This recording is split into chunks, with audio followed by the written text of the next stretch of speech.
마태복음 6장 28절에서 30절입니다.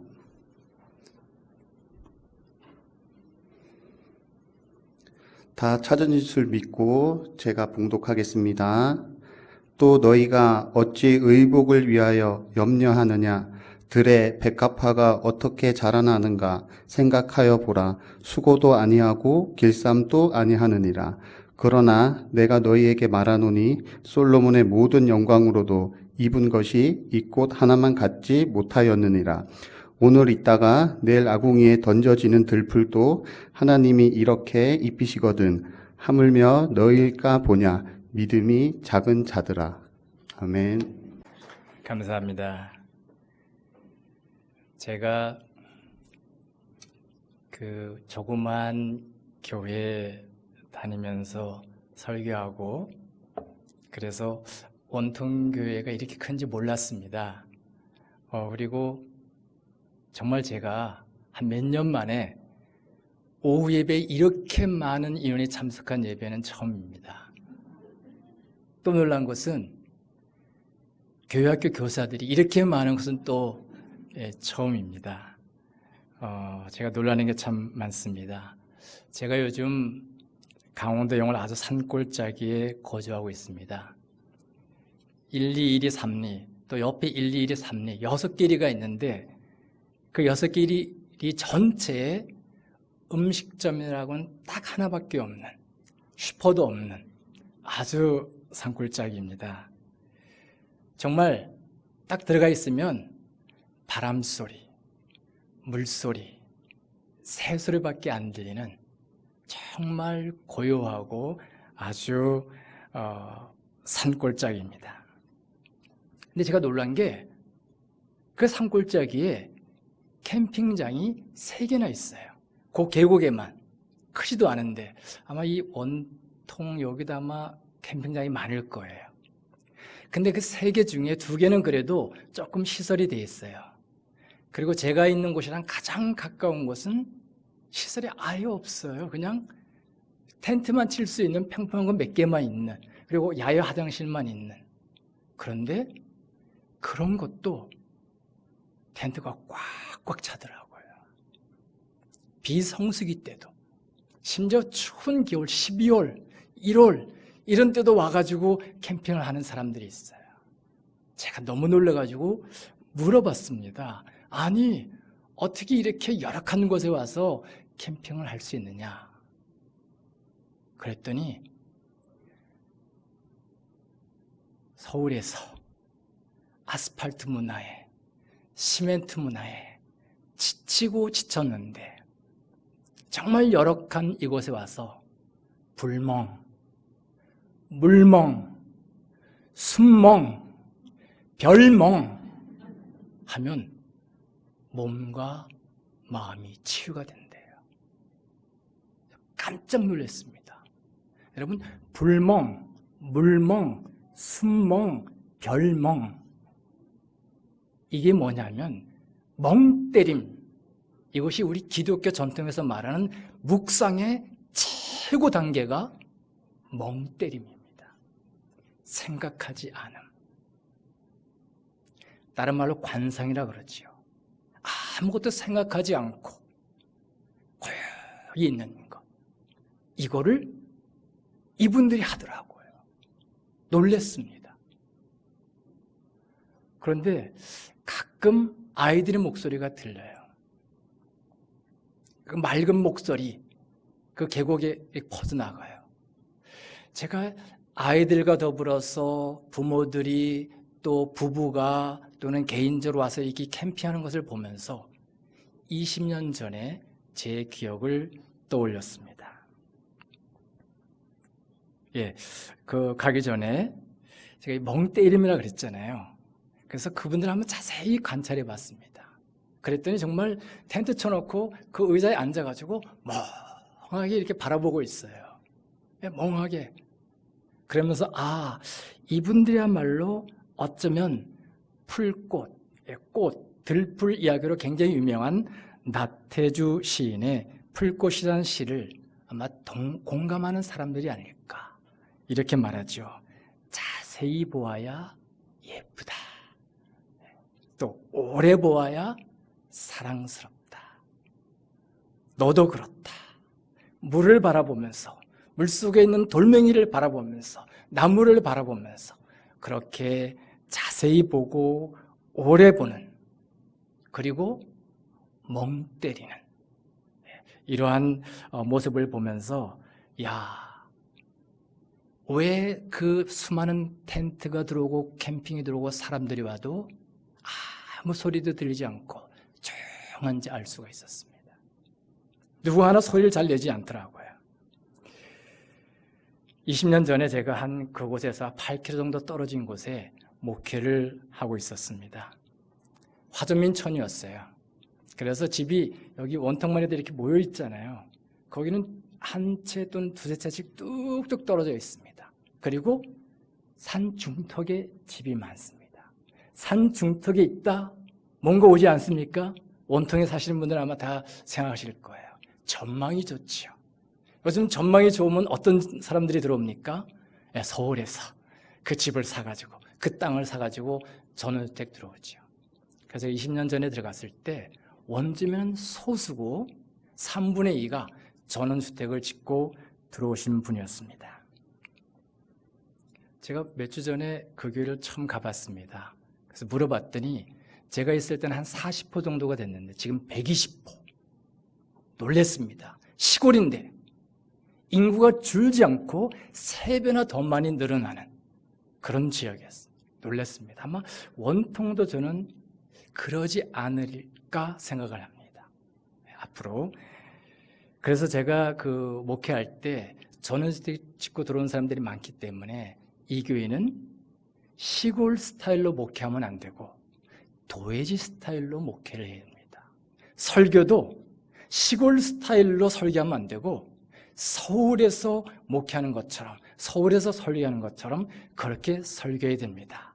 그런 말을 들었었는데 저는 사실 여러분 벌써 아시겠지만 설교의 달인이 아니에요.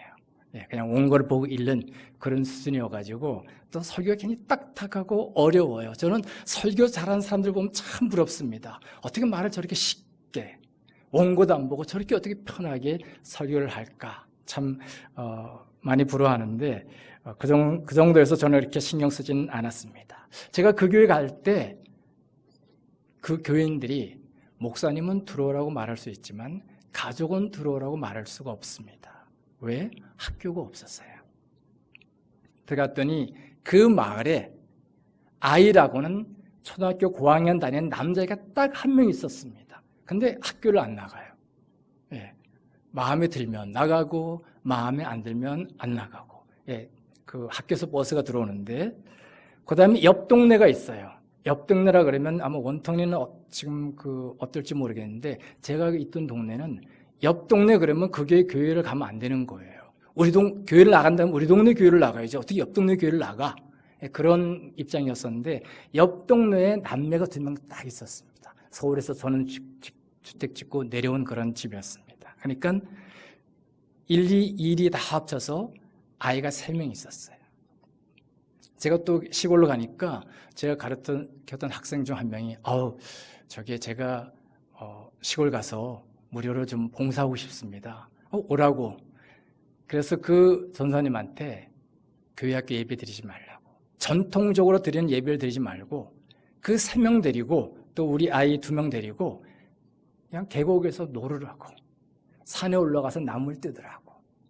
그랬더니 아이들이 얼마나 좋아하는지 하여튼 주일만 기다리고 교회를 안 다니는 아이들이었었는데 주일만 기다리고 그렇게 재미있게 노는 것을 볼 수가 있었습니다. 그런데 놀랍게도 저는 잘 모르는데 나중에 제가 하게 보니까 둘째 아이가 초등학교 저학년이어가지고 매일 일기를 쓰는 것이 축제였습니다. 근데 주일이 지나고 난 일기는 선생님의 특별 코멘트가 적혀 있었습니다. 어쩌면 어떤 아이의 일기에서도 볼 수 없는 그런 희한한 시골 이야기, 희한한 계곡 이야기, 나무를 뜯어가지고 어떻게 해먹었다 그런 이야기. 그러니까 선생님이 너무너무 호기심이 많은 거예요. 그리고 야, 너가 부럽다.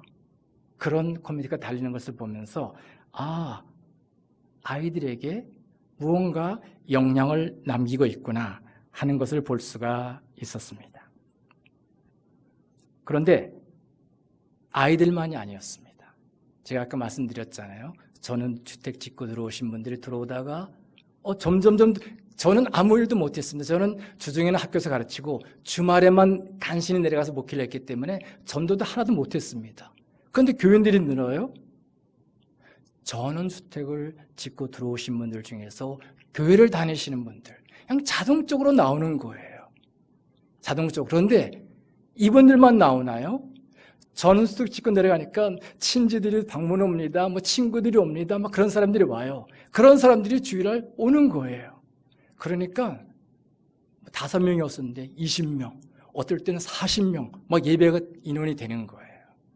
그런데 이렇게 주일에 오신 분들이 한결같이 하시는 말씀이 있었습니다. 참 좋다. 물 좋고 공기 좋은 시골에 온 것도 좋은데 정말 시골티가 팍팍 나는 허름한 예배당에 이런 의자는 그냥 바닥입니다. 바닥에 앉아서 이렇게 예배를 드리는 것이 참 좋다. 가슴이 벅차다. 그런 얘기를 들으면서 시골교회에 희망이 있구나. 미래가 있구나 하는 것을 그때 감지했습니다. 흙냄새, 풀냄새를 풍기는 시골교회의 자연 친화적인 예배를 통해 아스팔트와 시멘트 문화에 찌든 도회지 사람들이 하나님의 창조의 신비를 느끼며 자연 감수성을 회복하는 것. 이게 시골교회의 미래구나, 희망이구나 하는 것을 확인할 수가 있었습니다. 그래서 계획을 세웠어요. 교인들이 한 20명 정도 되다 보니까 예산이 6천 가지 올라가는 거예요. 자립이 되는 거예요. 그러니까 교인들이 신나가지고 우리 예배당을 지읍시다. 예배당이 참 허름했거든요. 예배당을 지읍시다 막 그러는 거예요. 그래서 교인들이 조금 늘어난다고, 헌금이 늘어난다고 예배당 짓자 그러면 안 됩니다. 참으십시오. 그러면서 제 마음속에 이런 소망이 생겼습니다. 게스트룸을 한 2-3개 정도 만들어가지고, 예배당에 교회에 만든다는 것이 아니라 시골에 보면 빈집들이 있잖아요. 또는 교인들 집 중에서 안 쓰는 방들이 있습니다. 사랑채나 이런 게 있어요.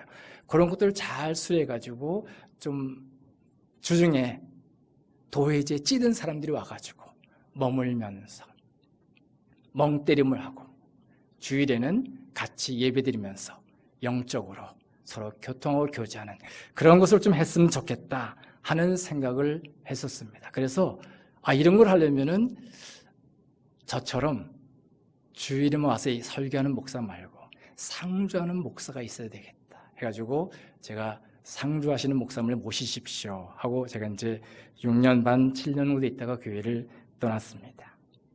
그런데 어른들 예배뿐만 아니에요. 교회 학교도 마찬가지입니다.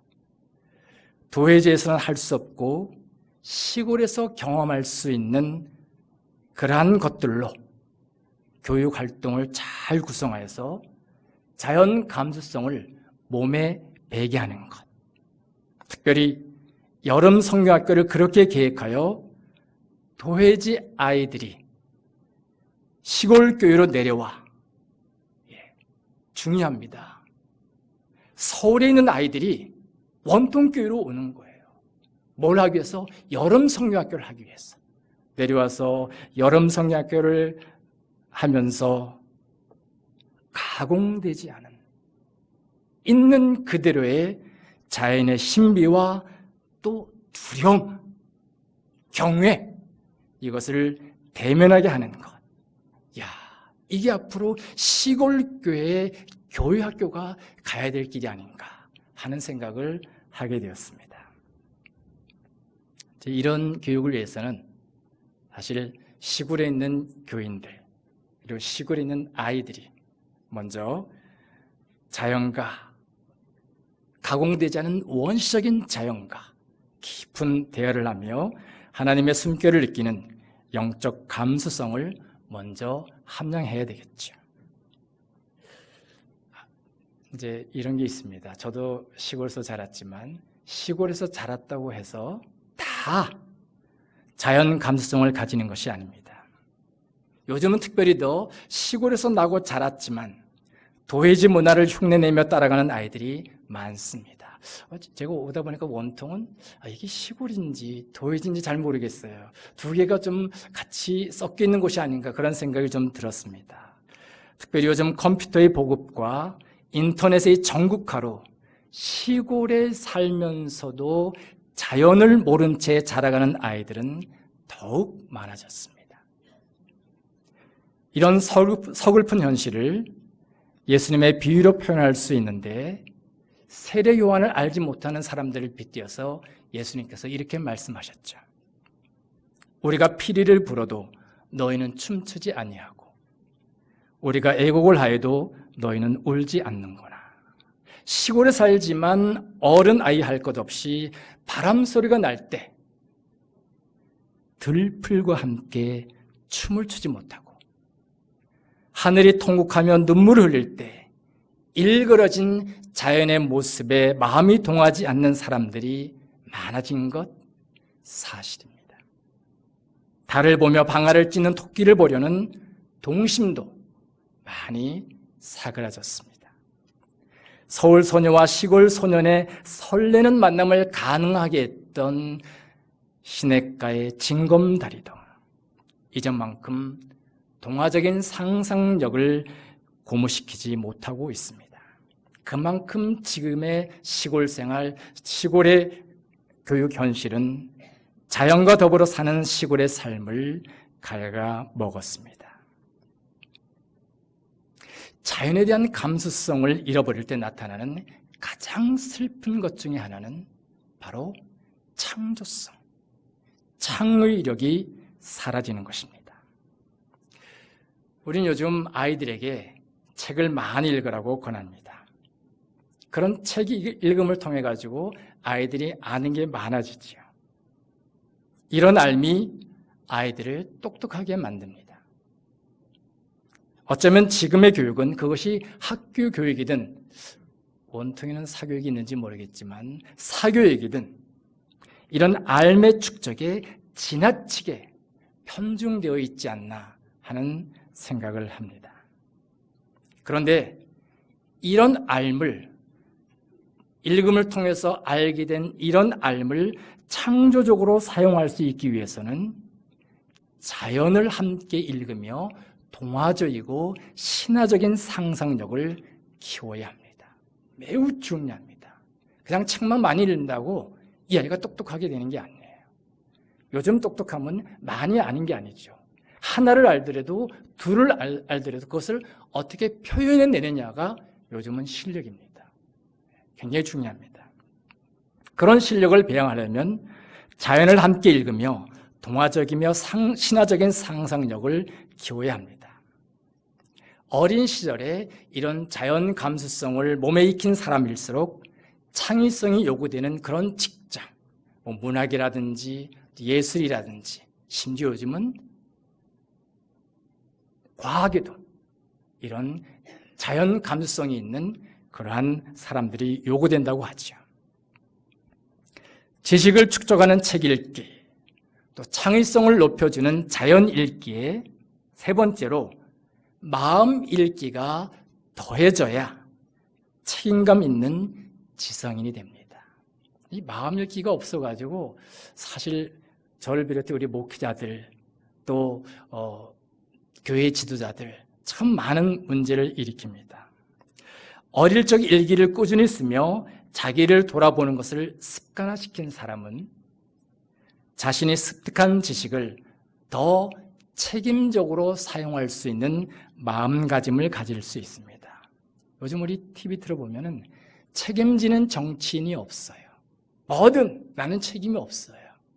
그런 모습을 이렇게 보면서 어릴 적부터 자기를 성찰하는 마음 읽기를 하지 않았기 때문에 이렇게 책임지는 정치인이 사라진 것은 아닌가 하는 마음을 갖곤 합니다. 참 아쉬운 대목이죠.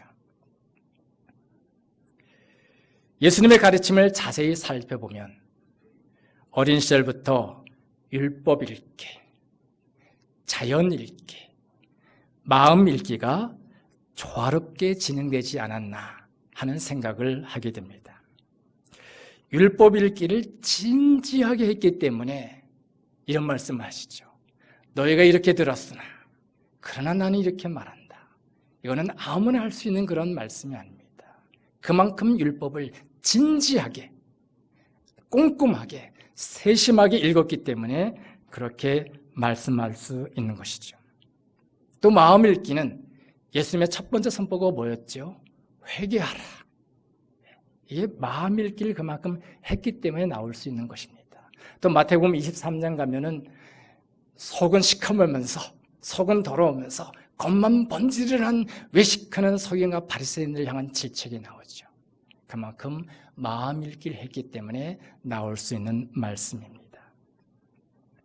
예수님의 자연 읽기는 자연을 인용하는 비유들에서 쉽게 엿볼 수 있습니다. 대표적인 것 중에 하나가 오늘 우리가 읽은 공중에 나는 새를 보라, 들의 백합화를 보라 하는 말씀이죠. 자연 감수성을 몸에 익힌 사람은 예수님 당시나 지금이나 이 비유를 가지고 풀어가시는 예수님의 가르침을 아주 쉽게 따라갈 수 있습니다.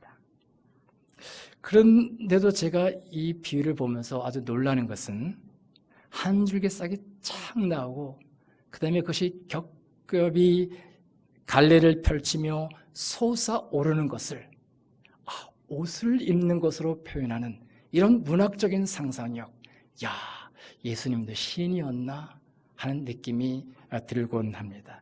제가 오늘 와가지고 여기 올라와서 우연히 봤습니다. 전시, 이기와 성도, 초월 영성화전, 풀의 소리를 듣다. 막 가슴이 막 울렁거렸습니다.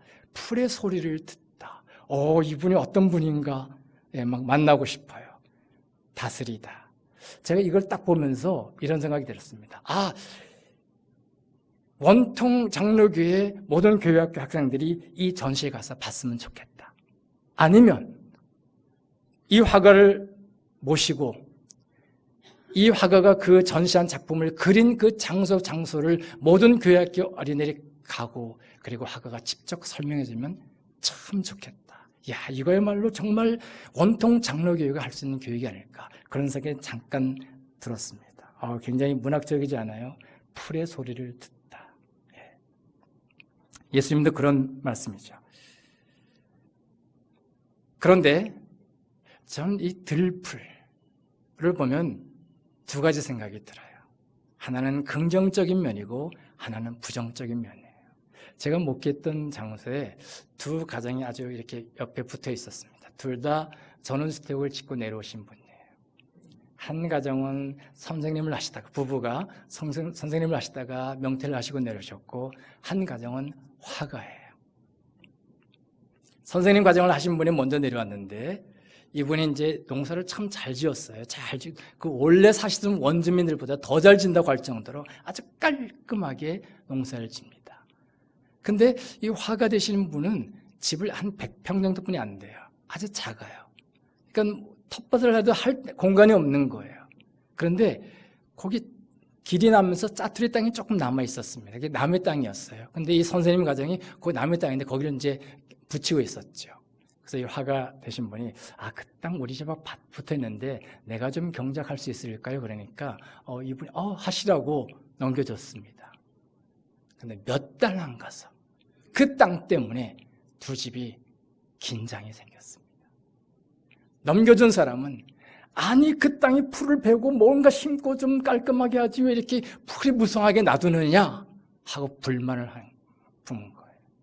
그런데 이쪽 집은 그것도 아름다운 야생초인데 나는 그것을 보면서 자연을 만끽하는데 왜 그걸 다 베내라고 하느냐고 또 볼멘 목소리를 하는 거예요. 놀라운 것은 그게 20년 전입니다. 근데 그게 발단이 돼가지고 옆에 붙어있는 집인데 아직까지도 담을 쌓고 서로 왕래를 안 하고 대화를 안 한다고 합니다. 참 슬픈 현실이죠. 근데 저도 풀 문제로 골머리를 쌓고 있습니다. 제가 지금 있는 곳에 그 집을 비행도를 한 150평 정도 공터가 있는데 풀이 얼마나 많이 나겠습니까? 날 때마다 뽑고 날 때마다 뽑고 하도 뽑아가지고 제가 지금 손 마디마디가 아플 정도예요. 한 달 전에도 뽑았는데 벌써 지금 올라가지고 이걸 어떻게 해야 되나 하고 막 가슴 졸이고 있습니다. 그런데 이상하게도 뽑아낼 때마다 풀아 미안해 하면서 뽑고 있어요. 그것도 생명인데, 그것도 자기가 거기서 자라고자 하는 그런 그 마음이 있을 텐데. 정말 자연 친화적인 삶을 살려고 하는 저에게 이 풀은 넘어야 하는 그런 산이 되었습니다. 그래서 그런지 오늘 본문처럼 성경을 읽다가 풀 뭐 이런 게 나오면 옛날보다 귀가 쫑긋해요. 쫑긋합니다. 오늘 본문에 나오는 들풀, 참 저는 들풀 이런 말을 참 좋아해요. 여기서 풀의 소리를 듣다. 그러니까 시골에서 자라는지 몰라도 뭐 산, 강, 뭐 조약돌 뭐 이런 나름 참 마음이 두근두근 거립니다. 이 들풀이라는 말을 사전을 통해서 찾아가기 시작했어요.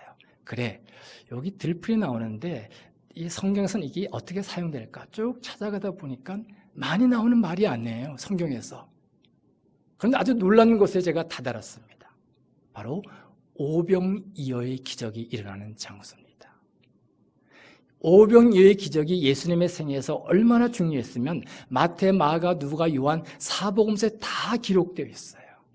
그런데 사복음서 다 공이 오병이어의 기적이 일어난 곳을 풀이 있는 곳이다, 풀이 많은 곳이다 하고 오늘 우리가 나온 들풀이 나오는 말과 똑같은 말이 사용되는 것을 볼 수가 있었습니다.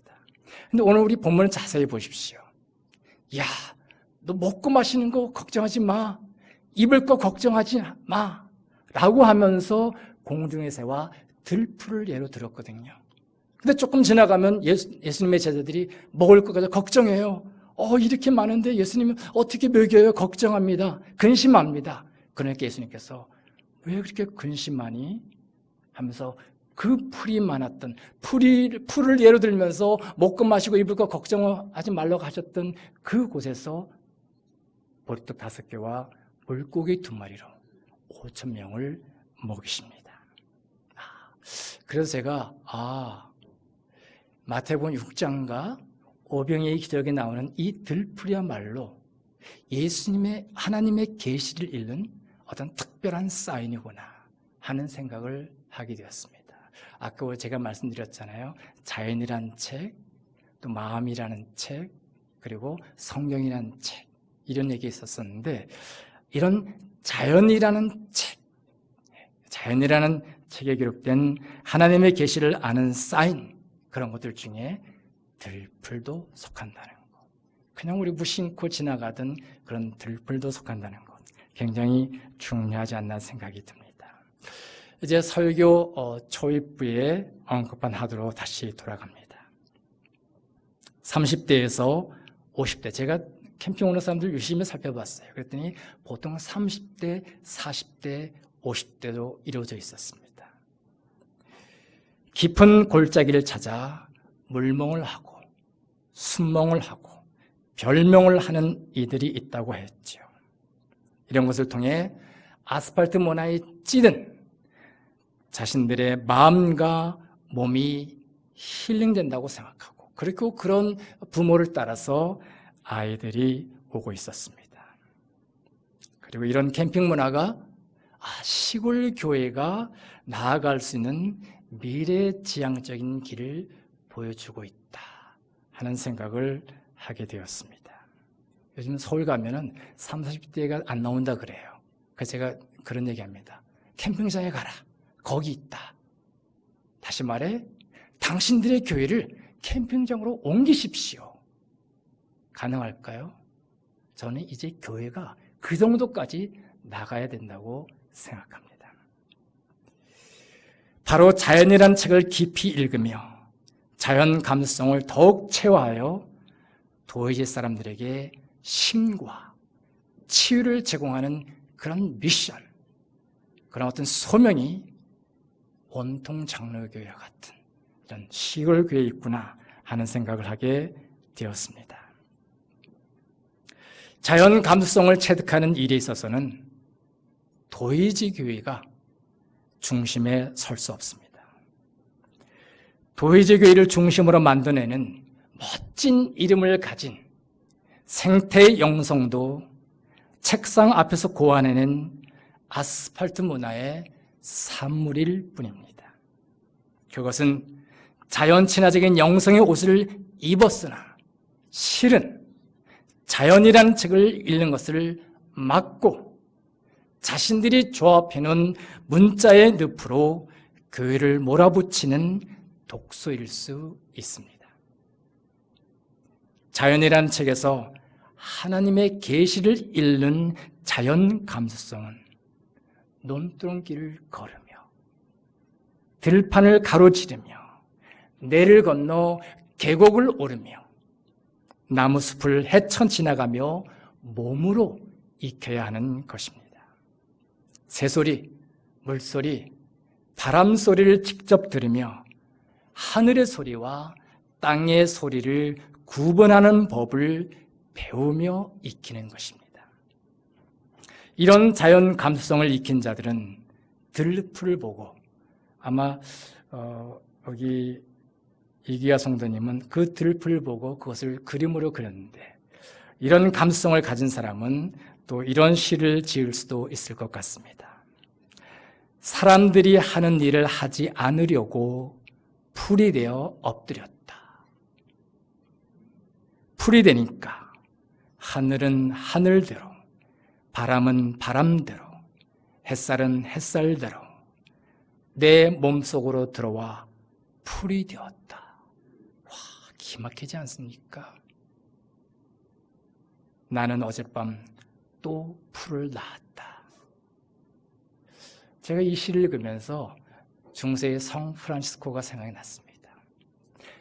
여러분, 성 프란치스코가 새들하고 얘기했다 그러죠? 새들하고 얘기할 때 그 본문으로 오늘 읽은 우리 오늘 본문을 읽고 새들하고 대화를 합니다. 공중에 나는 새를 보라. 그 성경을 읽고는 새들하고 대화할 수 있겠다. 이런 자연 감성을 익히니까 그게 나가는 거죠. 풀이 되니까 하늘이, 바람이, 햇살이 내 몸속으로 들어와 풀이 되었다. 나는 어젯밤 또 풀을 낳았다. 여러분 어젯밤 어떤 풀을 낳으셨습니까? 이런 자연 감수성은 시골교회가 도회지 교회에 제공할 수 있는 보화입니다. 그런데 이 보화가 시골에서도 유감스럽게도 아직 땅속에 묻혀 있습니다. 세상의 빛을 보기 원하지만 도회지 교회를 따라하는 것이 교회는 물론 교회 학교가 성장하는 비결이라고 떠드는 세류에 떠밀려 계획조차 세우지 못하고 있습니다. 교회의 프로그램과 교회 학교의 교육조차 대형교회가 블랙홀이 되어 메이드 인 대형교회 이렇게 붙인 것이 불티나게 팔리고 있습니다. 그것이 자연 친화적인 영성을 파괴하며 그 길로 가는 길을 가로막는 것임에도 말입니다. 이제는 시골교회가 도회지 교회를 따라할 때가 아닙니다. 대형교회에서 잘 되던 프로그램을 그대로 가지고 와 이식수술을 하던 시대는 지났습니다. 이제는 시골교회가 도회지 교회를 살려야 할 때입니다. 자연을 통해 하나님의 계시를 읽어내지 못하는 도회지 교회에 잃어버린 자연 감수성을 다시 회복할 수 있도록 도와야 할 때입니다. 이를 위해 시골교회도 익숙해 있는 아스팔트 문화의 옷을 벗어야 합니다. 사방이 막혀있는 방에서만 하는 교육, 원통교회는 어떤지 모르겠어요. 주일학교가 사방에 막혀있는 담 안에 삽니까? 이런 교회에서 탈피하여 논두렁 길을 걷고 들판을 가로지르고 내를 건너고 계곡을 오르고 나무숲을 헤쳐 지나가며 머리가 아닌 오감으로 하나님의 신비를 만나고 경험하는 자연 친화적인 교육 시스템을 구축해야 합니다. 특별히 원통, 아까도 말씀드렸지만 도회지 문화와 시골 문화를 다 경험할 수 있는 특별한 곳인 것 같습니다. 제가 옛날에 알았는데, 하여튼 좀 전에 알았는데 서울에서 여기까지 무정차로는 버스가 있다는 데 맞습니까? 놀랬습니다. 어느 시골에 그런 위에 그런 동네가 있습니까? 또 얼마 안 있으면 KTX 역도 들어선다고요? 그런 면에서 이 원통은 도회주와 시골이 만나는 교차점입니다. 자연 감수성을 잘 살려 교회 문화를 만들어가면 교통 편의상 이곳을 찾아오는 발길이 더 많아질 것입니다. 지금 서울에는 교회 학교가 없는 교회들이 점점 더 늘어납니다. 교회 학교가 없어요. 아이들이 없습니다. 교사가 없습니다. 목사님이 자기 자녀를 어디로 보내는지 아십니까? 교회 학교가 있는 다른 교회로 보내고 있어요. 자연 친화적 여름 성경학교와 청소년 수련회를 열어 그런 교회의 어린이와 청소년을 원통 중앙교회로 초청하는 것, 탐낼만 하지 않습니까? 자연 감수성을 몸에 익히게 하는 원통 장로교회의 여름 성경학교와 청소년부 수련회가 전국 교회를 상대로 하는 날을 기대해 봅니다. 이번 여름 성경학교와 수련회를 준비하시고 진행하시고 또 여러모로 땀을 흘리신 모든 선생님들과 관련되신 모든 분들에게 하나님의 위로와 함께 새로운 꿈을 향한 비상이 있기를 기원하며 설교를 마치겠습니다.